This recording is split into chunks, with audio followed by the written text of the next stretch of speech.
not make the player, just as the sword does not make the warrior. Now, what do I mean by that? I think you could take any great guitar player and you can change his pick. You can take away his favorite pick. You can take away his favorite pedal. You could give him the most basic guitar, $100 guitar. You could give him a solid state amp. You could give him a crackling cable. You could place him in a difficult room with a difficult situation, and he would still sound great. You could take a warrior and take away his sharpened blade and send him into battle with a stick, and he would still find a way to win. Now, I know as guitarists, we often spend a lot of our time, obsessing over gear, obsessing over guitars. I mean, many of us could buy a guitar and, play it, come home and have that great, new guitar day feeling. And, maybe even the next morning, maybe even within hours of buying it, still wanting just one more.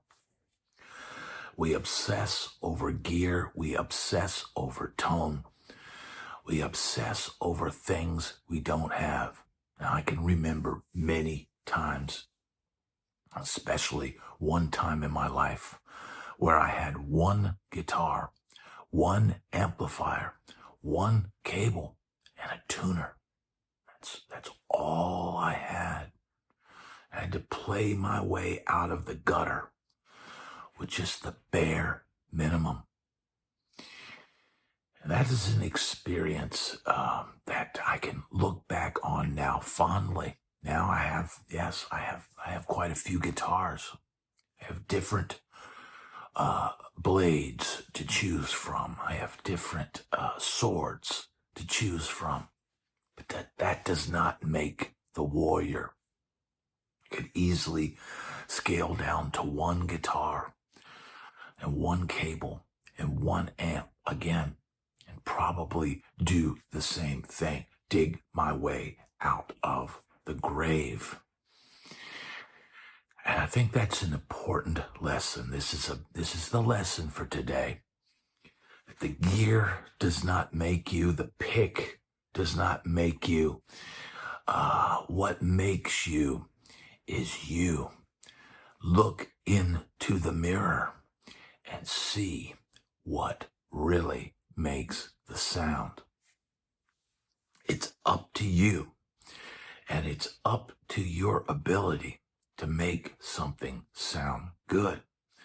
Now, I know there are people that, do not like digital, and they don't like modeling, or maybe they don't like tube amps and they like modeling. They prefer that. And there's all kinds of different opinions, and I think all opinions are valid.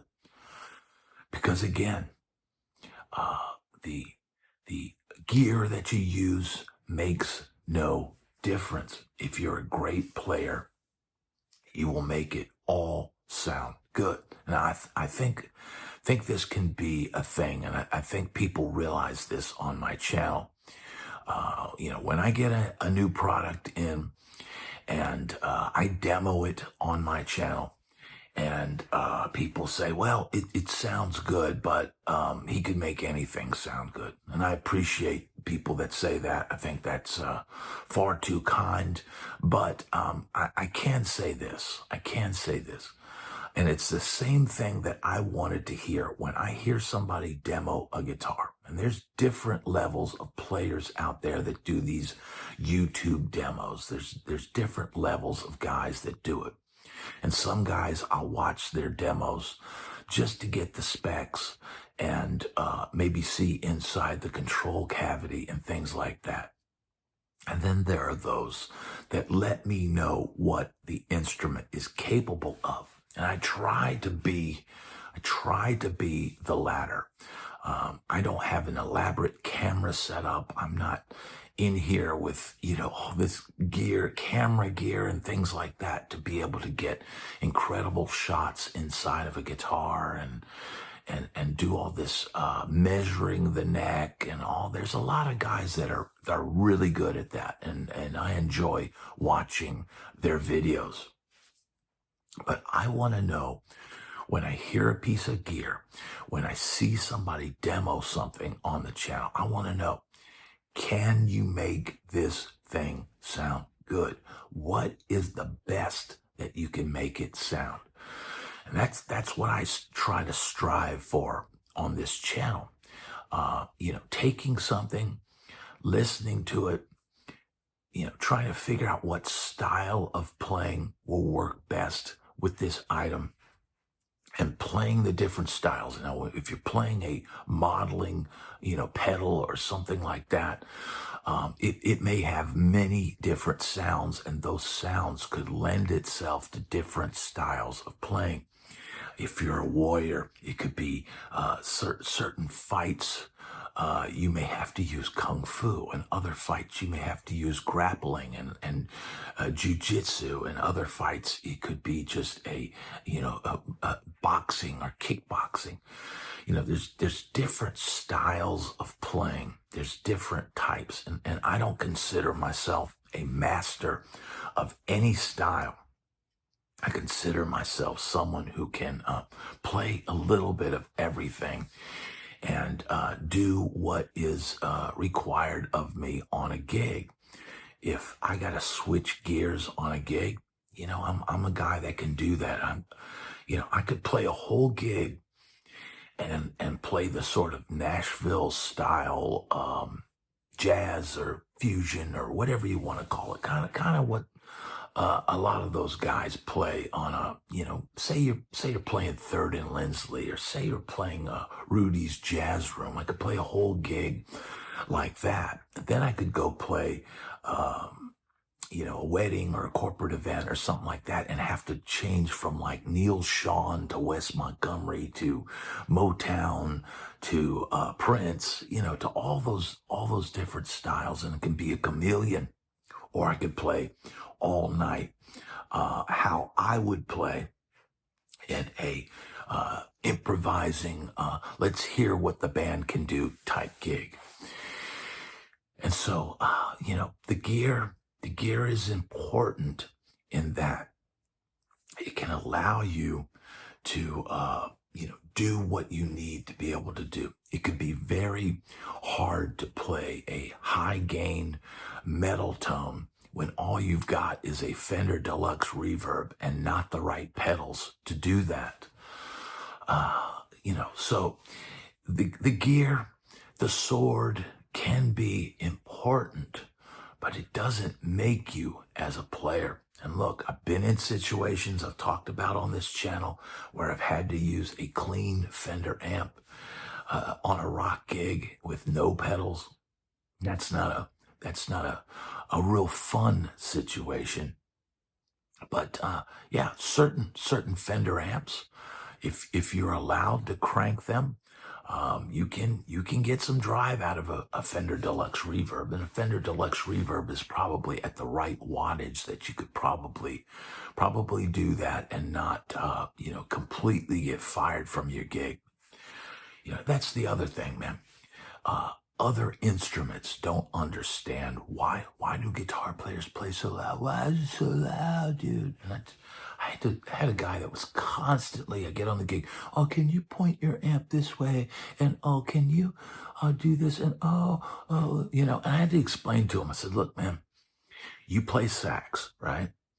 And when you play, you've as much breath as you've got is as much sustain as you can have on a note. And you could play harder and add, some kind of distortion to the sax sound, and some different things that they can do to change their tone.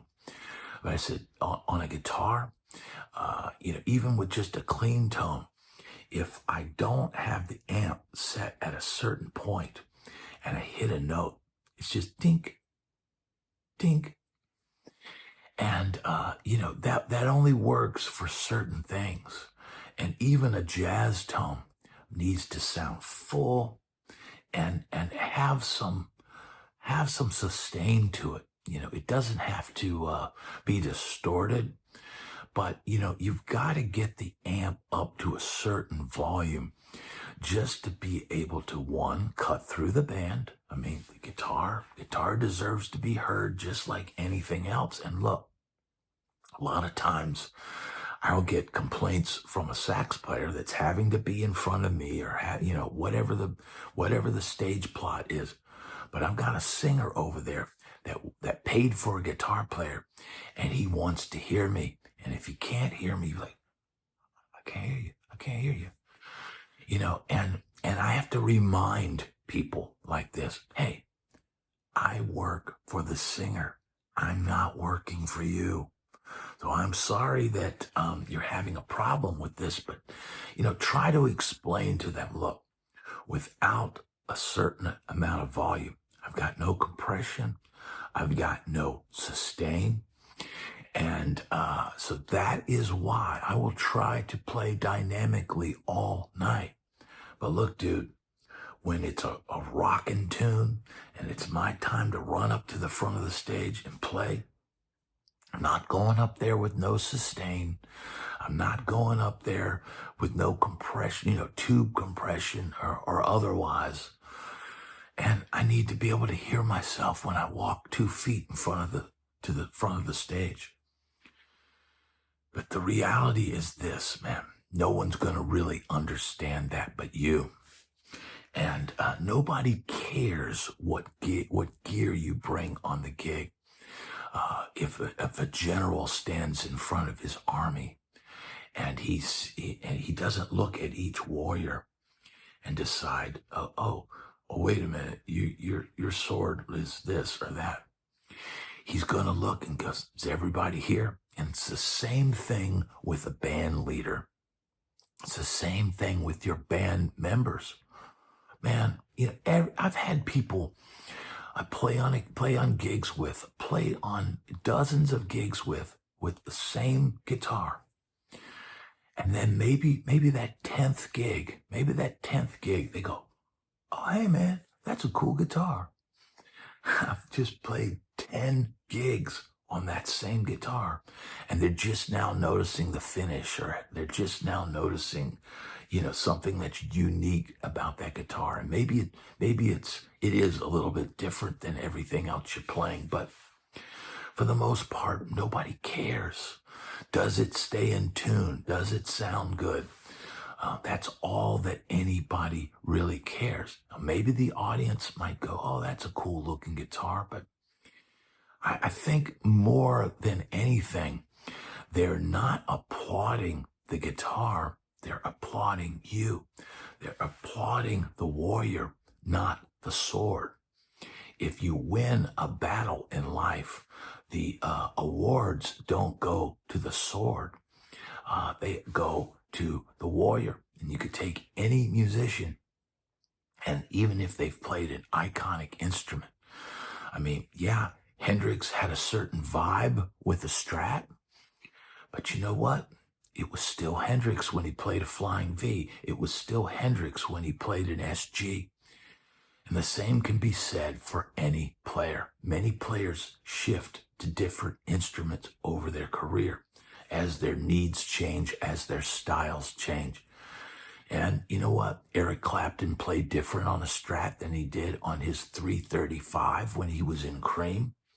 But it was still Eric Clapton. It was a different style of music, and he chose to do different things. Because look, man, a lot of people want musicians to be stuck in their youthful period with their exuberance and their overdrive and all that. And I didn't really get Clapton in the slow hand phase. I enjoyed a lot of the songs that he did through that phase. But as far as a guitar player, I didn't realize that he was the player that he was in Cream until I went back and listened to Cream and goes, wow, man, he's really cooking, right? Well, he was using a different sword. He was using a different amplifier. He was using a different guitar and playing in a different context where those tools were needed. And later on in life, he switched to a Strat and went for a different style. And he even kind of almost progressed back to his old self, because his Strat tone got more fiery as the years went on. He tried Soldano amps and did different things, but he was still, all through those years, he was still the same guy. He was still on the battlefield, aka the stage. And nothing he did to change, none of those tools that he grabbed changed the fact that he was still Eric Clapton. And that is why the pick does not make the player, just as the sword does not make the warrior.